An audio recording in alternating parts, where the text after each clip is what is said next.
Hello, everyone. This is Jordan. Welcome back to the Daily Gold YouTube channel.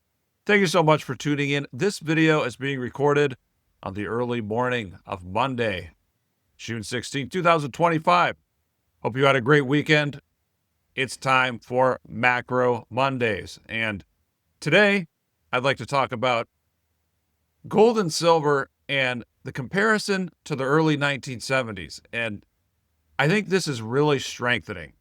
Big reason for that, and I'll get into it in the video, is silver breaking above 35, and at some point over the next year or so, maybe even next year, it's going to get to $50 an ounce. And boy, if it breaks above 50, that's going to be another feather in the cap for us with respect to our early 1970s comparison. So it's not going to be a super long video, but I'm just going to go into a couple of charts, talk about history a little bit. Let's get right to it. Okay, so here we have a chart of gold. This is a 160-year chart of gold going back to the Civil War here.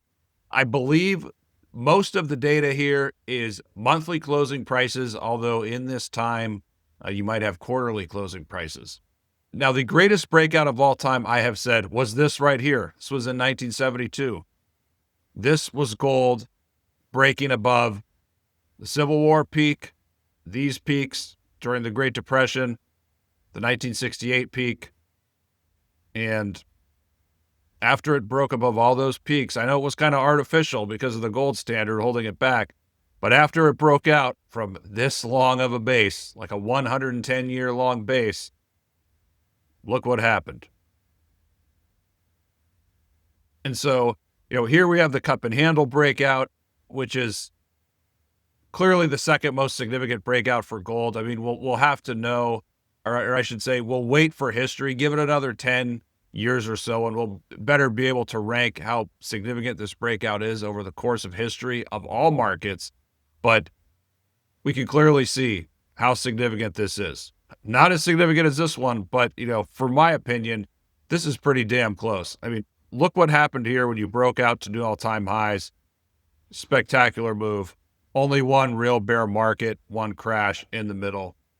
And so here, this is a breakout to new all-time highs. Here, we could draw this line here. This 2005 breakout was extremely significant. I mean, you had this move like that, but of course, there was chop. There were corrections along the way. You had this 30% move.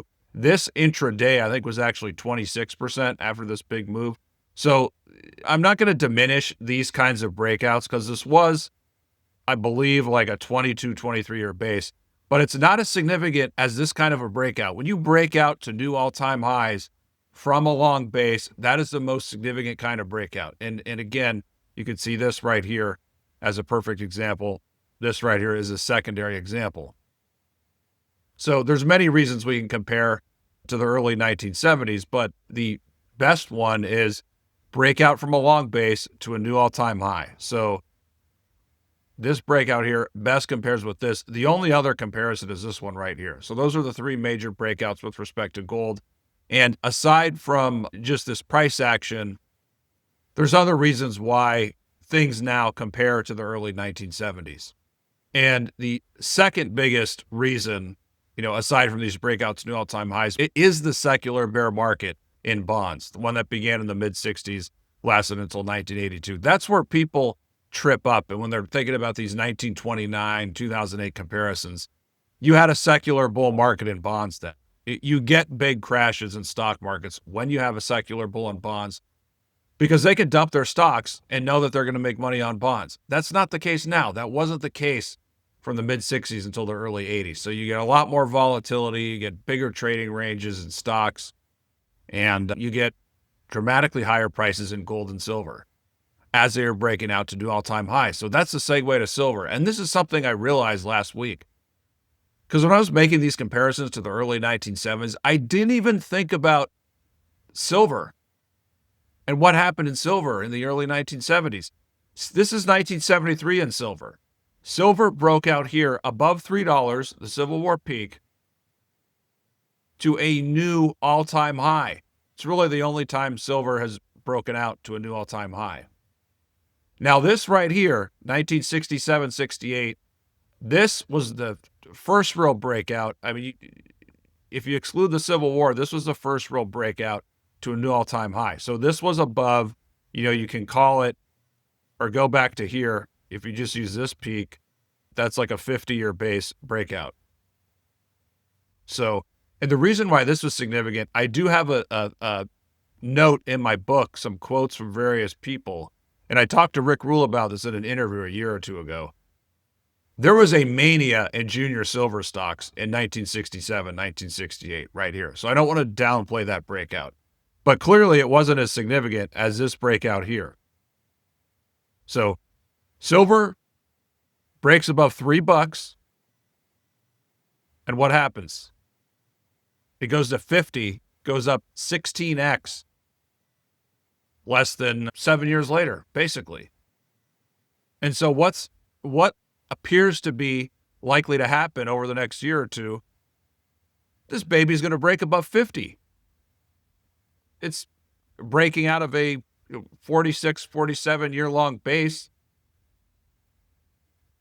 And I mean, this is, aside from the breakout in gold in 1972, and you could maybe include this as well, second biggest breakout of all time. And so with respect to gold and its price action, I've been saying it compares to 1972 pretty well.